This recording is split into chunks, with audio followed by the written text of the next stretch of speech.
Graça e paz. Olha, eu não estou aqui desde ontem, mas eu já fui muito edificada nesse tempo que eu estive aqui, desde a hora que cheguei. Eu vejo que há nesse lugar não só a presença do nosso Deus, mas uma unção especial de cura, de libertação para as mulheres. Essa unção que só o Senhor pode dar.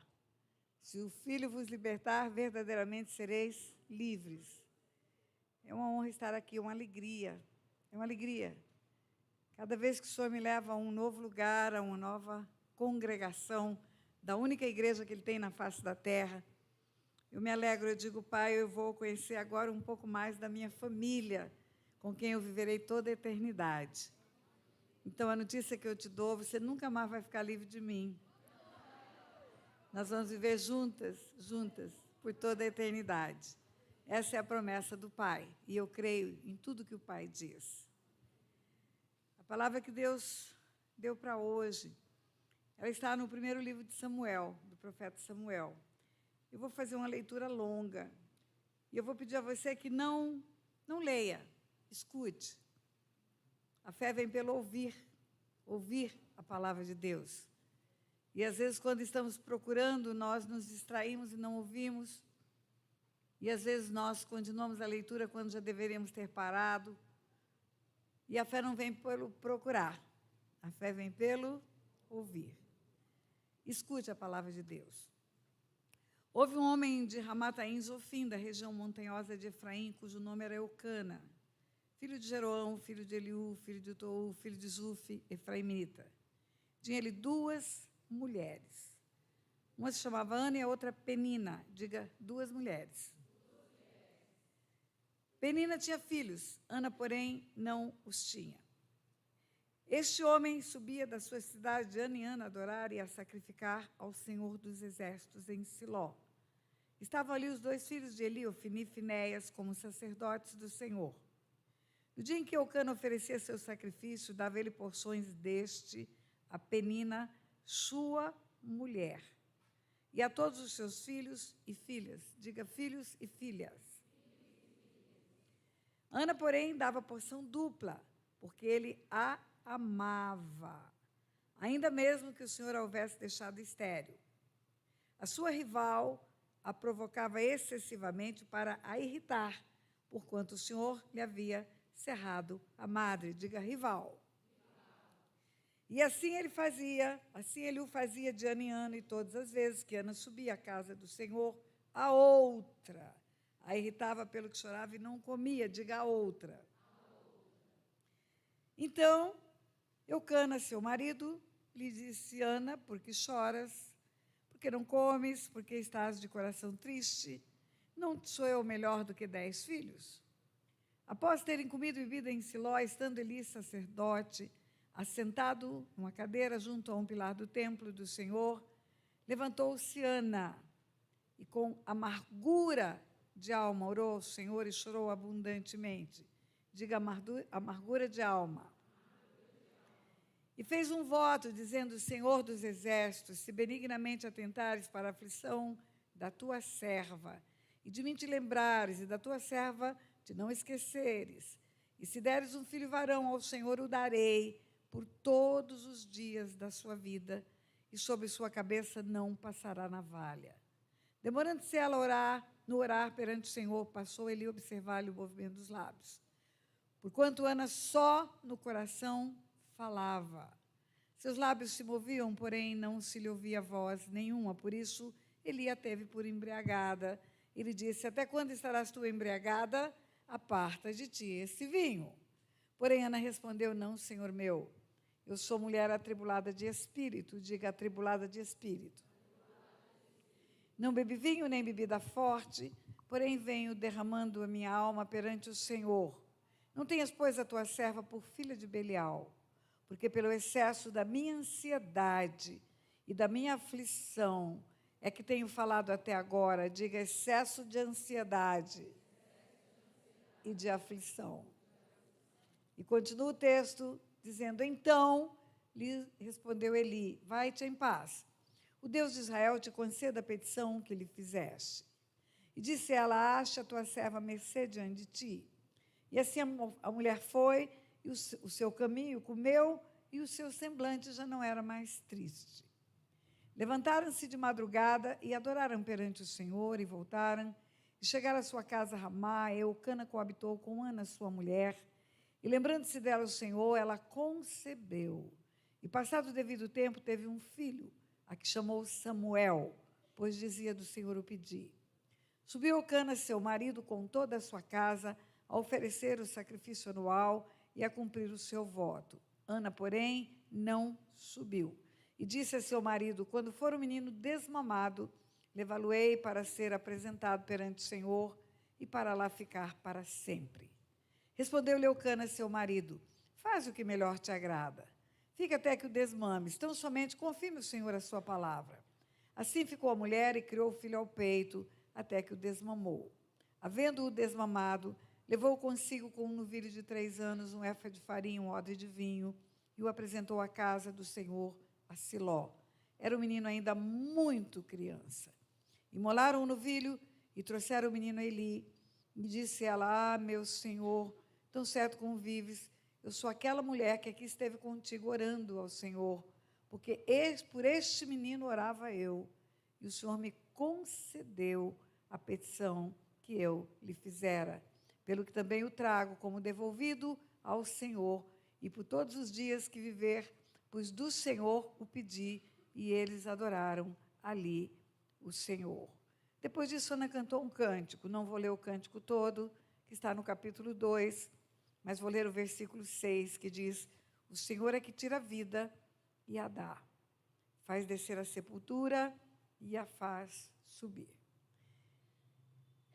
Eu imagino a história dessa mulher. Eu gosto de entrar no episódio bíblico, eu gosto de entrar na história, eu fico imaginando como é dentro da história. Então, Ana era uma mulher que tinha muitos problemas, muitas prisões. Ana tinha um cativeiro na alma terrível. Você sabe que somos um espírito, temos uma alma e estamos dentro de um corpo.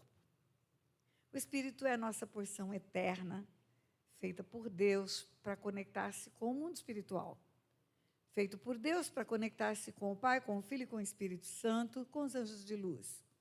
Por equívoco, por escolhas erradas, podemos conectar com trevas, que também é espiritual, com anjos caídos, que habitam também no mundo espiritual. Por isso que está escrito que a nossa luta não é contra a carne e o sangue, é contra principados, potestades, dominadores desse mundo tenebroso, forças espirituais de maldade nas regiões celestiais. Região celestial é mundo espiritual. Mundo espiritual, céus, região celestial, são sinônimos. Tudo refere-se àquilo que não é natural, que não é material. E o nosso espírito, ele conecta-se com o mundo espiritual. Ele tem uma conexão permanente, porque somos um espírito. Temos uma alma.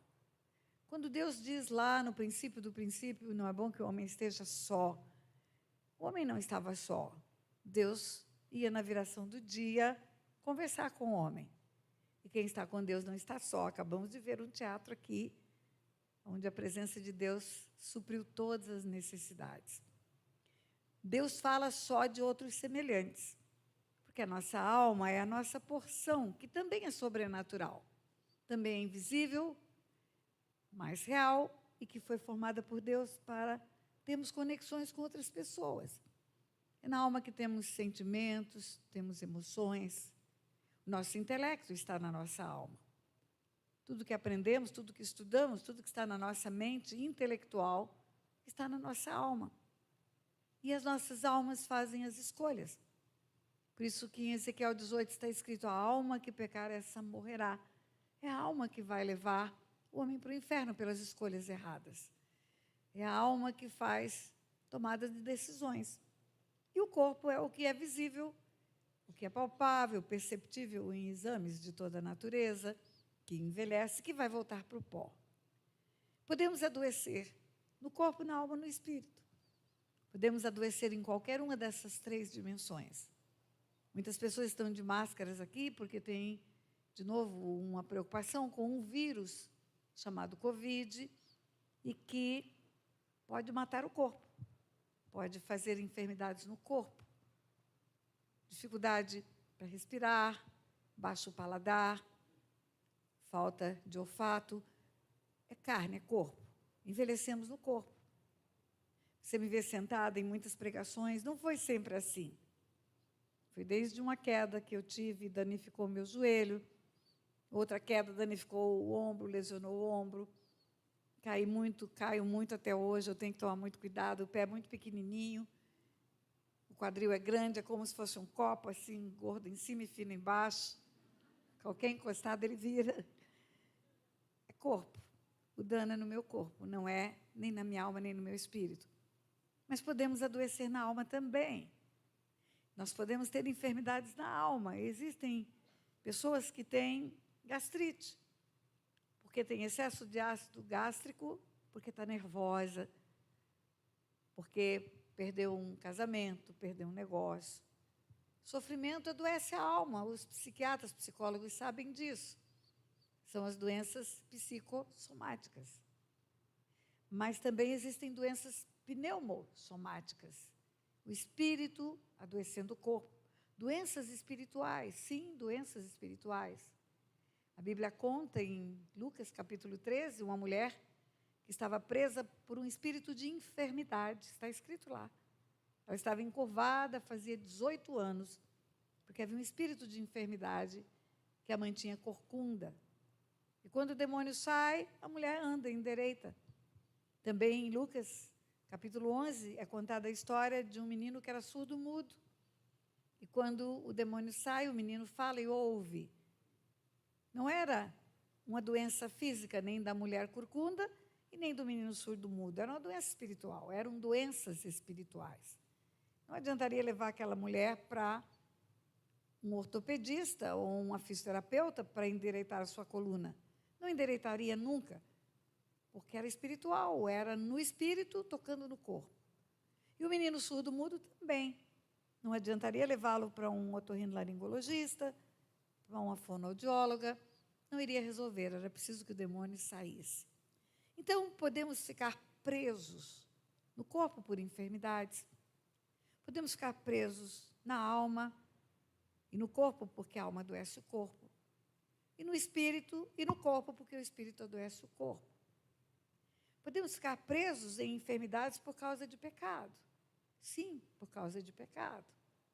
Você vai ver no livro de Tiago, capítulo 5, aquele texto por demais conhecido, que está alguém entre vós doente, chame os presbíteros da igreja, que vão orar pelo enfermo, a oração da fé, e ungi-lo com óleo, e a oração da fé salvará o enfermo, e o Senhor o levantará. É uma doença física. Unge com óleo, unge o enfermo é curado, a oração da fé cura o enfermo.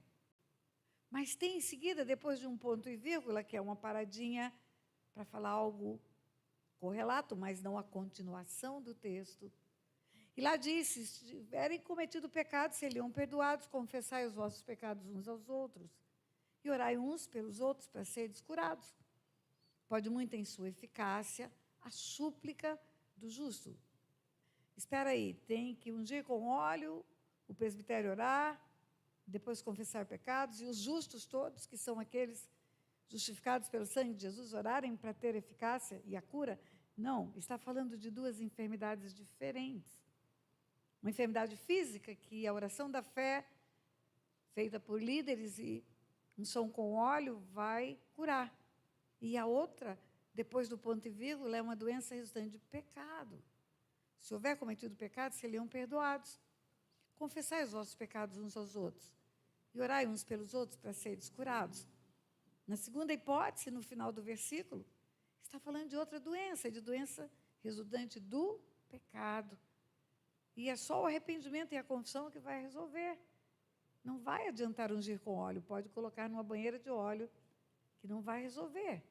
São pecados ocultos, pecados encobertos, são doenças espirituais. Jesus livra aquele moço do tanque de Betesda, 38 anos, tetraplégico, porque estava deitado, só podia ser tetraplégico, senão estaria com muletas, tendo facilidade de se deslocar. E depois que ele é liberto daquela prisão espiritual física, e espiritual, porque era resultante de pecado. Jesus encontra-se com ele na sinagoga. E Jesus diz para ele: vai e não peques mais, para que não te suceda coisa pior. Diga ai, ai, ai. Então, tem pior do que ficar tetraplégico, 38 anos? Tem doenças espirituais que são piores do que isso. Vai e não peques mais, para que não te suceda coisa pior. Então, eu estou dando assim apenas uma entrada para dizer para você que tem prisões físicas, só físicas. Prisões físicas resultantes de pecados. Prisões físicas resultantes de ação demoníaca, que pode não necessariamente ser pecado, porque pecado é responsabilidade pessoal, mas pode ser geracional, heranças espirituais. Prisões físicas, doenças físicas que podem ser resultado da alma, de doenças de estresse, de enfermidades do coração. Coração não é músculo cardíaco, coração é alma. Quando Deus fala, enganoso é o coração, desesperadamente corrupto, quem o conhecerá? Eu, o Senhor, esquadrinho o coração e provo os pensamentos, para dar a cada um segundo o seu proceder. Ele está falando de alma. Quando Davi fala, sonda o meu coração, vê se há em mim algum caminho mau, ele está falando de alma. Então, alma enferma, adoece corpo também. E aí nós temos tantos meios de prisão. E o tema desse evento é livres, livres. Precisamos ser livres em todas as áreas da nossa vida. E o texto que eu escolhi para você hoje, ele tem duplo significado. No final, você vai entender por que esse texto me foi dado por Deus. Mas eu quero começar falando da alma de Ana. Ana. Vamos entrar nessa história. A história conta um triângulo amoroso. Eucana tinha duas mulheres, Ana e Penina. Mas desde o princípio, o modelo de família não é com duas mulheres. Deixará o homem seu pai e sua mãe, unir-se à sua mulher. Não é plural. E serão os dois, não é os três. Uma só carne. O padrão de Deus é o padrão que traz vida plena, vida abundante. Fugiu do padrão de Deus, você fica vulnerável a tudo que o mundo espiritual tem de ruim. E você pensa que é azar, às vezes sofre, tem perda, roubo e destruição, e fala, isso é azar. Não, não tem azar. Não tem sorte, azar.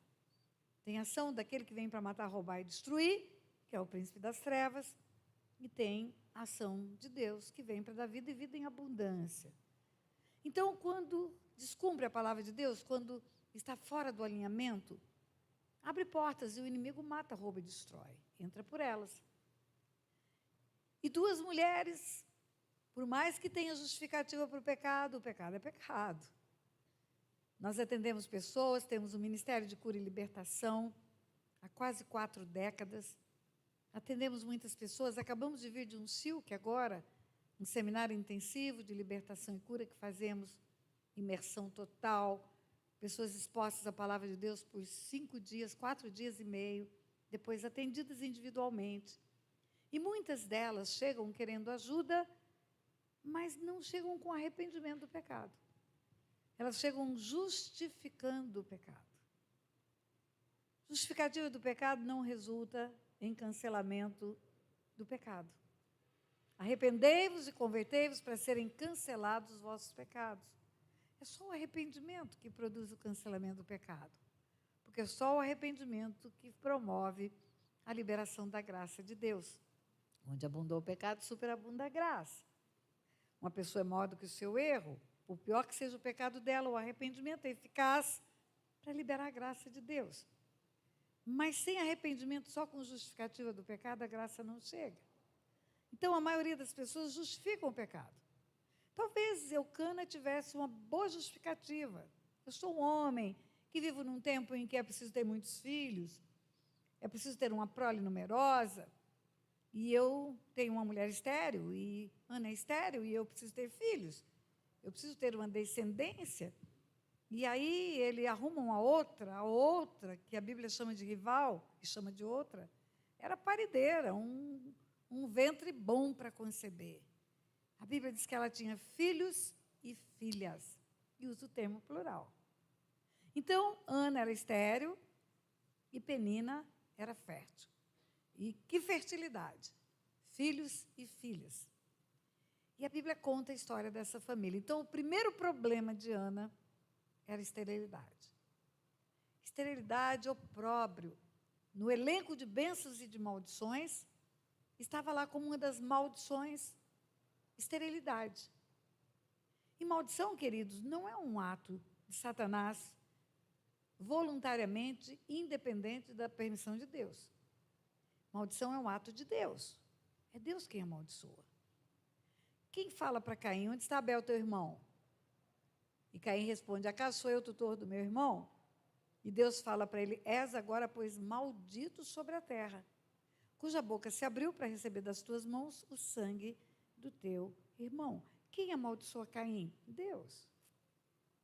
Quem diz para Abraão, abençoarei os que te abençoarem e amaldiçoarei os que te amaldiçoarem? Deus.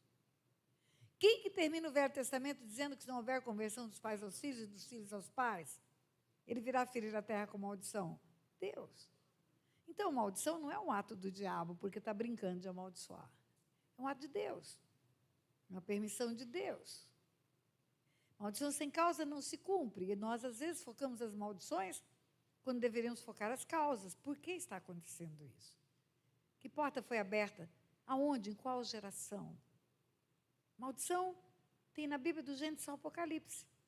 Começa em Gênesis, e lá em Apocalipse 21 diz que só lá, na Nova Jerusalém, é que não haverá maldição. Tempo futuro do verbo. Não haverá. Maldição aparece na terra mesmo antes dos 10 mandamentos. Mesmo antes do trono de Deus haver descido no Monte Sinai, escrever os 10 mandamentos nas tábuas da lei, e lá deixar escrito, visitarei a iniquidade dos pais dos filhos até a 3ª e 4ª geração. Antes disso ficar escrito, Deus já havia dado mostras de que Ele é um Deus que amaldiçoa as gerações. Desde o começo do começo do começo. Você vai ver o dilúvio, pós-dilúvio. Não é? Planta uma vinha, toma um porre. No capítulo 6 de Gênesis, ele é um homem justo, escolhido por Deus para começar a nova geração, porque a corrupção do gênero humano fez Deus querer exterminar os homens. No capítulo 9, termina o dilúvio, ele toma um porre, fica nu. E um filho chamado Cã vê o pai nu e expõe a nudez do pai. O pai bêbado, descomposto, é visto por um filho chamado Cã. Ele tinha 3 filhos, Sem, Cã e Jafé. Sem, Cã e Jafé. E Cã não só não cobre o pai, mas ele expõe a nudez do pai. Ele chama os outros 2 irmãos e mostra o pai como estava. E os outros irmãos não olham a nudez do pai, cobrem o pai. Mas Cã, que expôs a nudez do pai, que envergonhou o pai diante dos outros 2 filhos, é amaldiçoado. E como é a maldição? Maldito seja Canaã. Maldito seja Canaã. Mas quem é Canaã? Se Noé tem 3 filhos, Sem, Cã e Jafé. Sem, Cã e Jafé. Quem é Canaã? Canaã é filho de Cã. A maldição vem para outra geração. A responsabilidade pessoal é para Canaã. É para Cã. Mas Canaã é que recebe a consequência geracional do pecado do pai. E agora tem o pecado do pai e tem herança que deixa para gerações futuras. E a Bíblia toda é assim.